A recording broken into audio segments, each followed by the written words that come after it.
Good morning. My name is Dawn Dana, and I am the Service Associate today. This morning, we welcome to our pulpit the Reverend Tom Chulack. Tom is a retired Unitarian Universalist minister and a member of our congregation.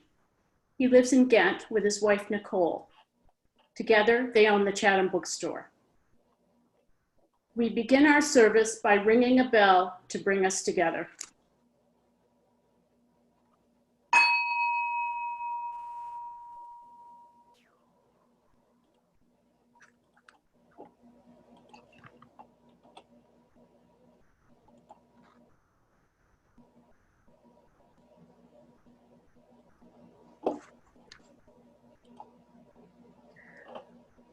We begin with this excerpt from Let Your Life Speak by Dr. Parker Palmer. Dr. Palmer quotes the late Václav Havel, President of the Czech Republic, from a speech Havel gave before the US Congress in 1990. Quote, "The salvation of this human world lies nowhere else than in the human heart, in the human power to reflect, in human meekness, and in human responsibility," end quote. Palmer goes on to say, "We can make choices about what we are going to project. And with those choices, we help grow the world that is. Consciousness, yours and mine, can form, deform, or reform our world. Our complicity in world making is a source of awesome and sometimes painful responsibility, and a source of profound hope for change. It is the ground of our common call to leadership, the truth that makes leaders of us all."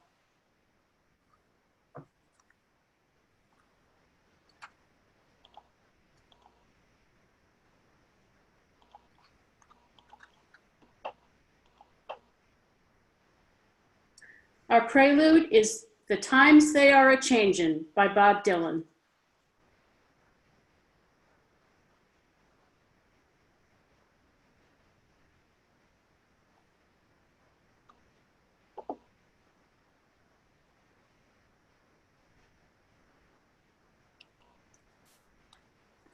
This is the time set aside in our service for sharing significant personal milestones in our lives. If we were in Community Hall, you would be invited to come forward to move a stone. If you would like to share your joy or sorrow with us, there are still several ways you can do that. These can be shared at any time on our website. We'll read first those that have been submitted over the past week. You can at this time type your joy or sorrow in the chat window. Please put the words "read aloud" at the beginning of your message if you would like us to do that. The Pastoral Care Associate on duty today, Chuck Manning, will in a few minutes read the items submitted in the chat. You can instead connect privately in the chat with the Pastoral Care Associate. Look for Chuck in the participant window with PCA before his name.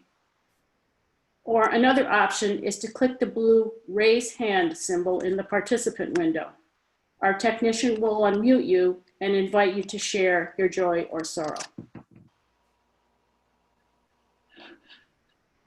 Okay, Christine, you can go. My father, Bernard. I'm sorry.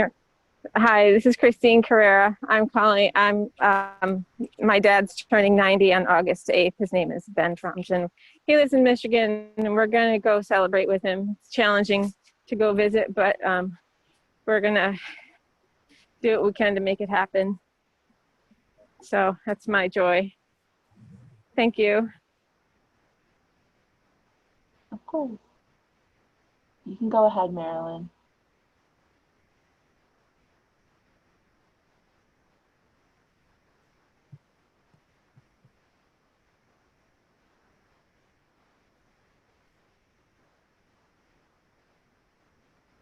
Okay, so I will continue. Karen, you can go ahead.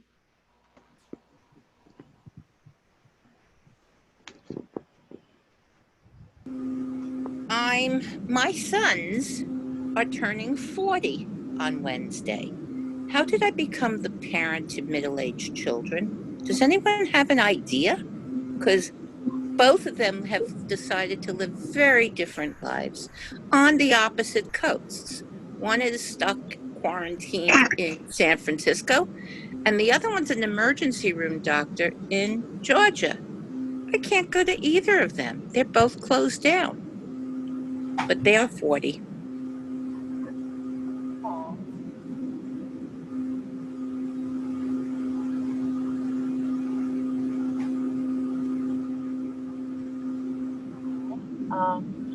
Tanya or Colin, go ahead.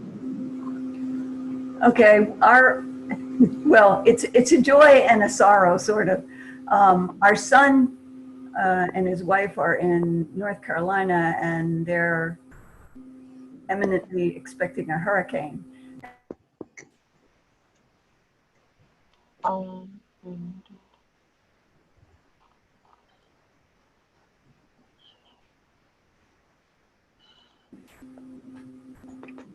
Sorry, Tanya, you were muted. Can you repeat that? All right.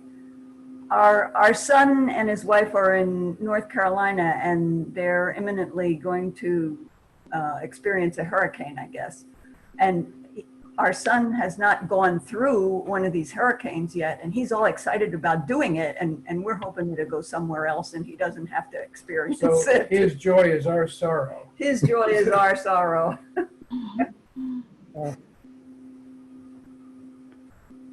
All right, Marilyn, you can go next.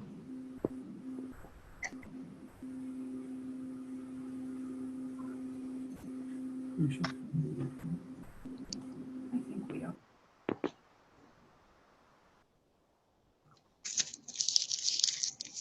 Marilyn, would you like to express your joy or sorrow?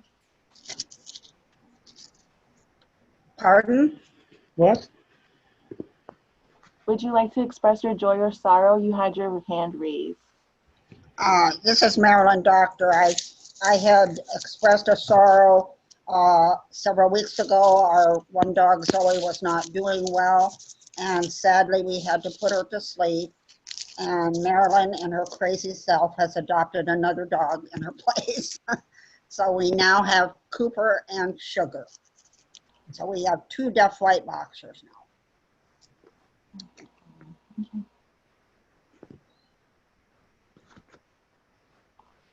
Chuck, that's all I have.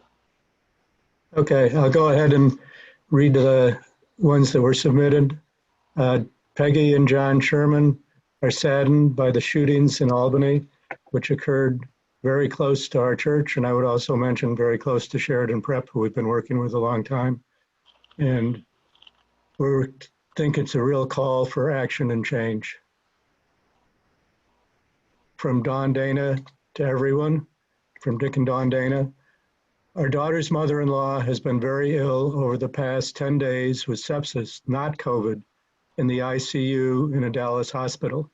She is showing signs of improvement, has been removed from a ventilator, and is now out of the ICU. She is the beloved Nana to our twin grandchildren. Please keep Beth's family in your thoughts. From Paul and Dick Brewer, this is from Paula, my 90-year-old mother, Teresa Blisniak, had knee surgery on Tuesday, and she is in Sunnyview Rehab recovering. Please keep her in your thoughts. From Tom Mercer, Meredith is having knee replacement surgery tomorrow. Keep her in your thoughts, please.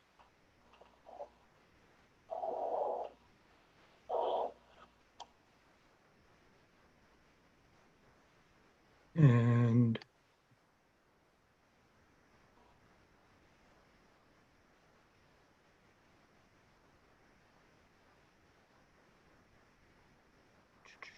read aloud from Lee Newberg.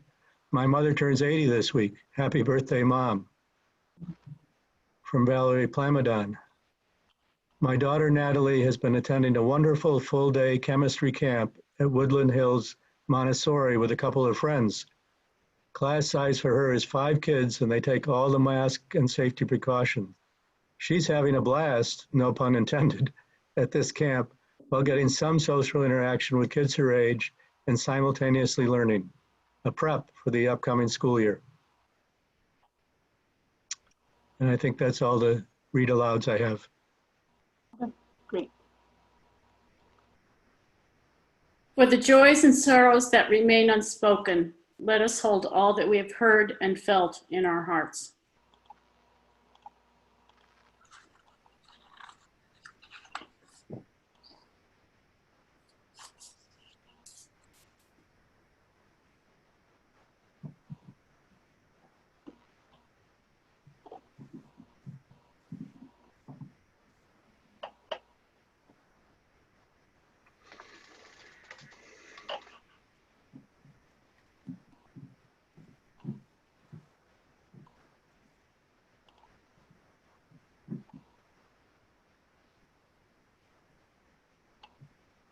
Let us take a moment to, wherever we are, to try to just feel at home with ourselves.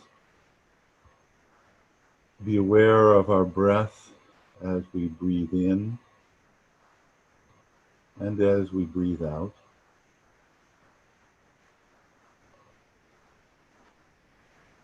May we be able to just feel our center and know that we are special.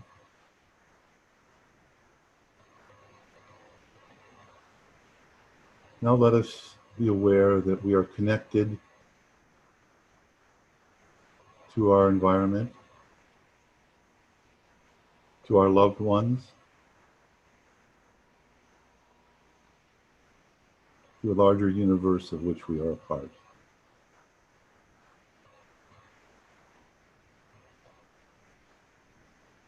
We know this larger universe is filled with brokenness. We know that it is not whole. We are aware of sickness and we're aware of violence. We're aware of a pandemic. We're aware that healing is necessary. But in spite of the brokenness, there is so much for us to be grateful for. Grateful for our lives, grateful for our loves, grateful for birthdays and celebrations, grateful for dogs, grateful for life itself.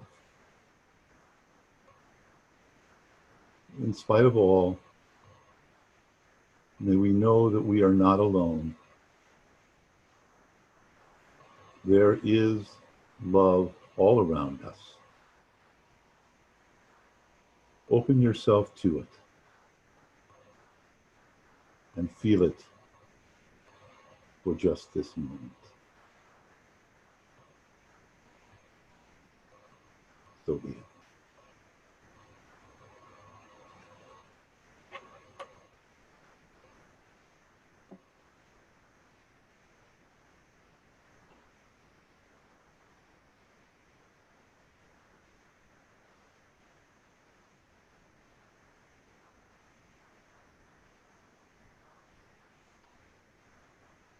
Now let us enter into the silence and let the waters flow over us.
I'd like to offer a reading now that has been with me for several decades, The Miracle of Life.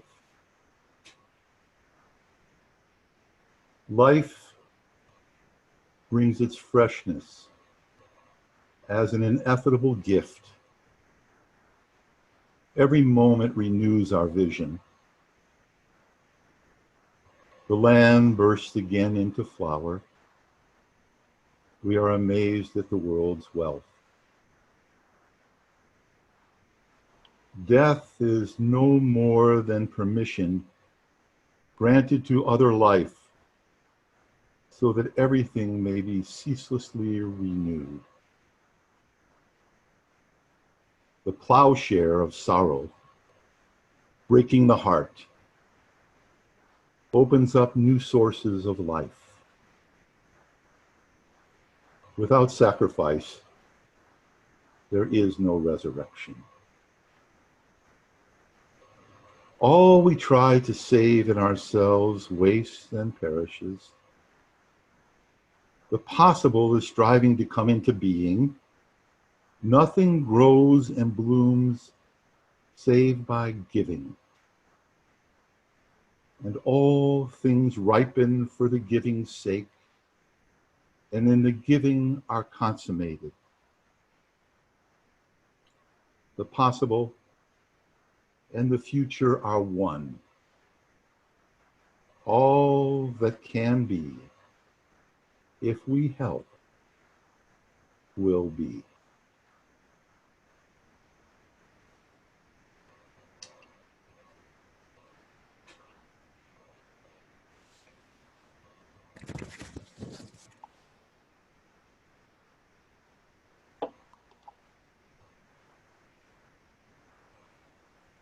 An important way we celebrate life each Sunday is by offering an opportunity to practice generosity. Members and friends support our congregation with an annual pledge paid throughout the year.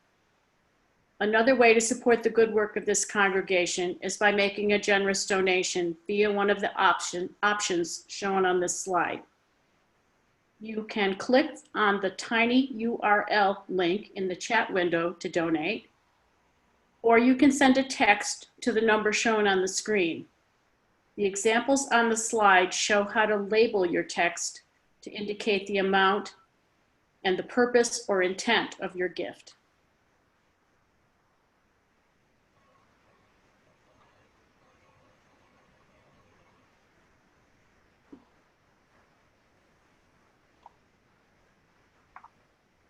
Our offertory music is The Rose by Amanda McBroom. The musician is Elena Karpoff.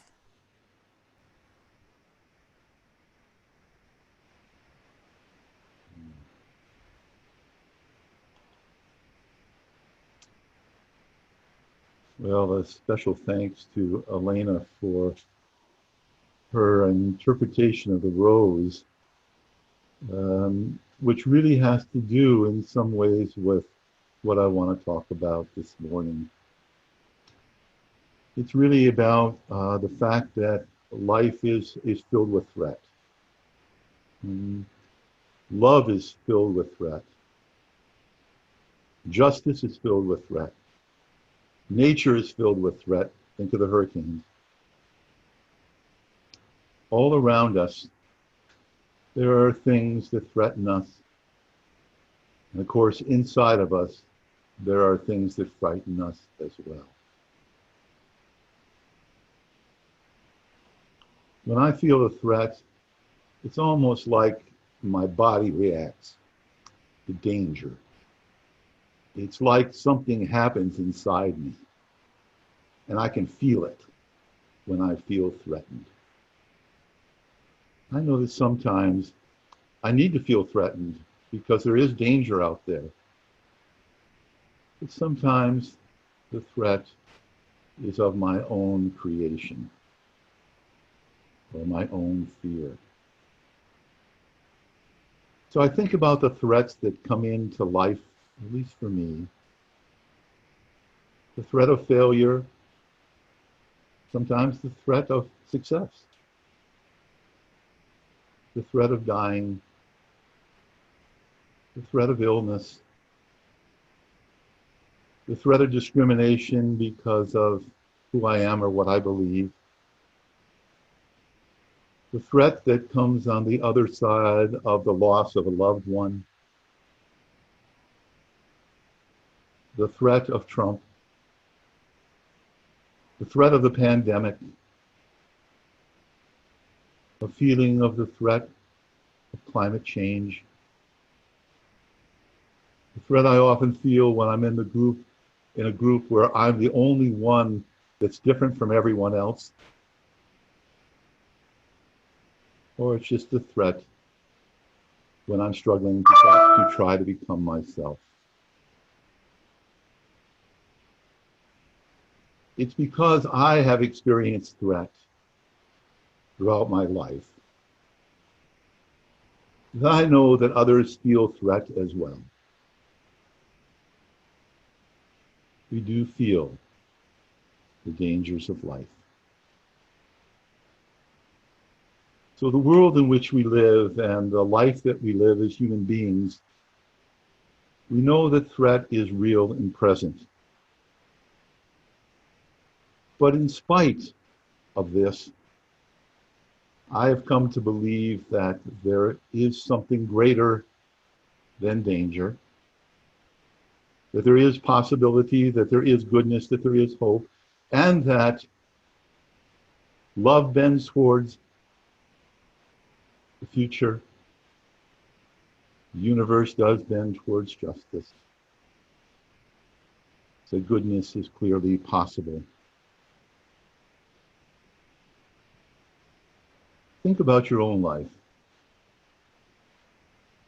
Think about the times in your own life when you have been threatened to the core, when you've really been frightened. And you wonder whether or not that will be the way it's going to be for you.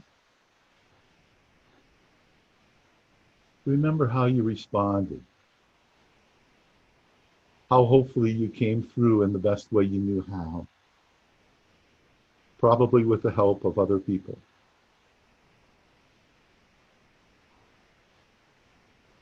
This last week, I've been really paying attention to the life of John Lewis. And I think about the title of this sermon, Threatened with Transformation.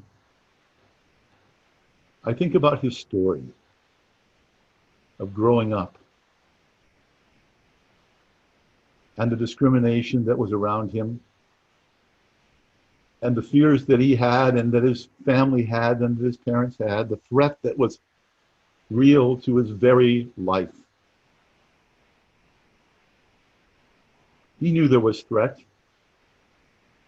but he made a choice again and again to try to take that threat and transform the world, to transform his life.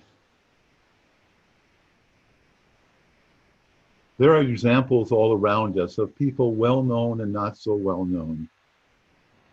People we all know who have taken the chance,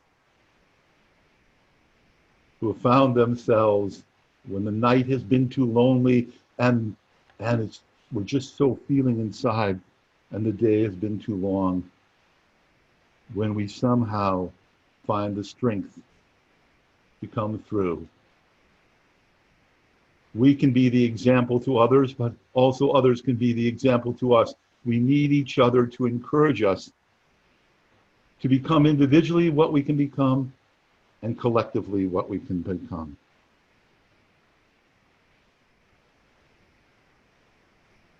I used to think that a life or a culture was defined by looking at the good times and how feeling that goodness that happens at those moments when there seems to be a lot of joy and happiness. And I still love those good times. But I think what makes us an individual in our core and what makes us a people is how we respond in the times of threat. How we respond as a congregation when we really are challenged to our core. How we respond as an individual when we really, really feel up against the wall. When we respond as a society like we are right now when we are challenged to the core. This is what makes us who we are to a great extent, is how we respond to threat. I guess it was about 4 years ago I did a sermon after I'd come back from Cleveland to go protest at the Republican National Convention Trump's nomination. I didn't know what else to do. So I went there. And it was powerful for me to stand up and say no, even though I knew he was going to be nominated. And since that time, I've come to the conclusion that I need to know our collective story in America to a much greater extent than I ever had before. And I've been reading history these last 4 years. 400 years of history. From Jamestown and slavery to the American Revolution to immigration, to the removal and the genocide of the Native Americans, to the Civil War, to Jim Crow, to women's suffrage, to the Depression in World War II, to the Civil Rights Movement, the Vietnam War, the LGBTQ rights, Black Lives Matter, climate change, all the things that make up the story of the past and the present. We know that there is threat in nature, there's threat in society, but we also know that in our lives we've had personal threat. I think of just birthing as a threat. Even though it's beautiful, imagine coming from the womb out into the world. That's got to be a real jolt. There's a threat there. And then you begin the process as a baby of transforming one day at a time. I think about my life and in elementary school, some of my classmates dying, and I really was threatened. Or in junior high, when my junior high was integrated by 2 young Black girls. And I remember the threat that was all around during that integration process. Or the move my last year in high school. Or the Vietnam and my decision to become a conscientious objector and realizing that my life was never going to be the same. Of leading a strike, of going to theological school and never having owned a Bible or read a Bible. But I knew I needed to be in the midst of a liberal Christian community to discover who I am as a person in this culture. And then my first wife's death 25 years ago, and learning to live on the other side of death of a loved one. And now that I'm in the fall of life, and I'm picking up all the harvest, I also realize that there are significant challenges at this stage. So I look to the story now of my own life, and I look to the story of our culture to try to find strength. I look to the story of Unitarian Universalism as well to find strength. And I realize that I've not done this journey alone. There's been a lot of people who have helped me. The universe has helped me as well.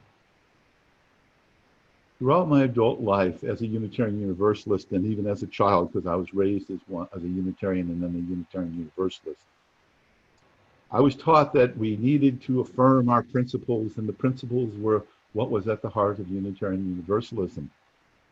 The worth and dignity of all people, the search for truth, the interdependent web, the democracy and justice. But I think the older that I've gotten, I think there may be something that is even more primary than all those principles, even though they guide me in so many ways.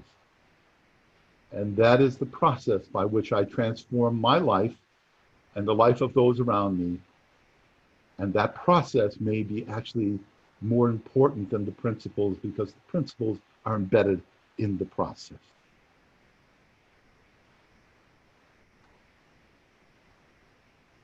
I'm just wondering, at this stage in your life, where do you feel most threatened? What threatens you? What keeps you up at night? What is it that makes you feel uneasy at a core level? And what do you draw on for strength? Who do you draw on? What literature, what music, what communities do you draw on for strength? I know we are not alone, you and I. There are others, there's the universe of which we are a part. It is true that all we try to save in ourselves wastes and perishes, that the possible is striving to come into being, and that nothing grows and blooms save by giving. You and I, we're threatened with transformation. What is your response? So be it.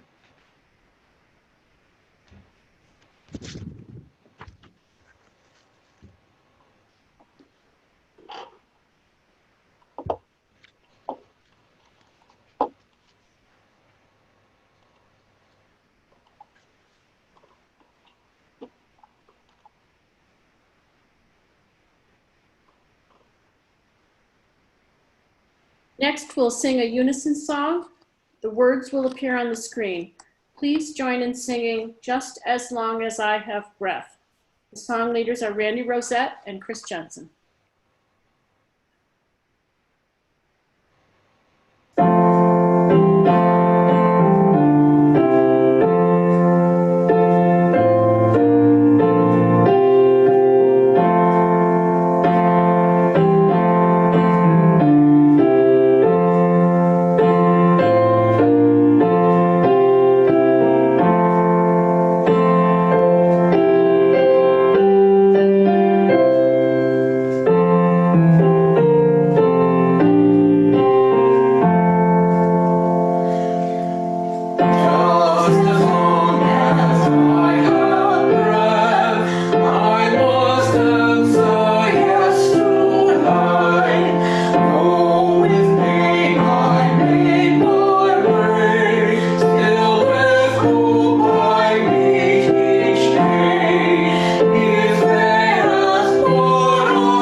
As we extinguish the chalice, please join in the words shown on the screen.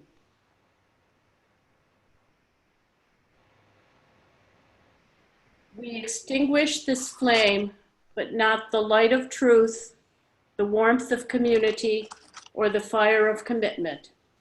These we carry in our hearts until we are together again.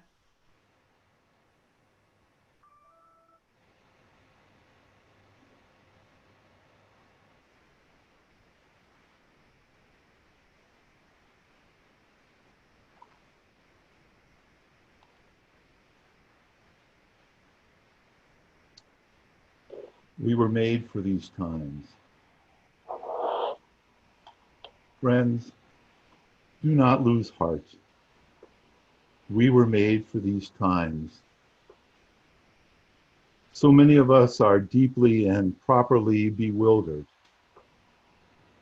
Ours is a time of almost daily astonishment and often righteous rage over the latest degradation of what matters most. There is a tendency to veer towards fainting over how much is or unmended in the world. Do not focus on that. There is a tendency too to fall into being weakened by dwelling on what is outside your reach. Ours is not the task of fixing the world all at once, but of stretching out to mend the part of the world that is within our reach. One of the most calming and powerful actions you can do to intervene in a stormy world is to stand up and to show your soul. Soul shines like gold in dark times. When a ship is in harbor and moored, it is safe. But that is not what great ships are built for. We have been learning, practicing, even training for, and waiting to meet on this exact plane of engagement. The fact is, we were made for these times.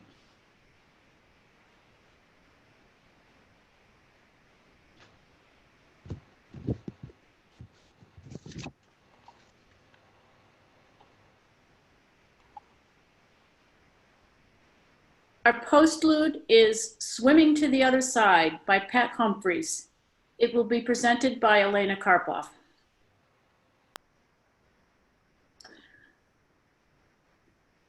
We offer our thank you to the people who helped make sure that today's service happened. Our ushers, Kristen Abbas, Dick Dana, Sharon Babila, and Don Odell.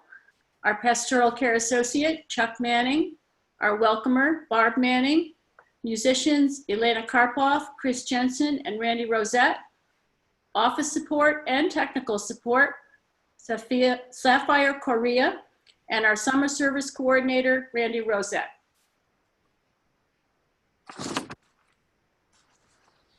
We do have one announcement today. The Green Sanctuary Committee is postponing the picnic that had been planned for today due to rain. It will be held on August 9th instead. Same time, same place. That's all. Thank you.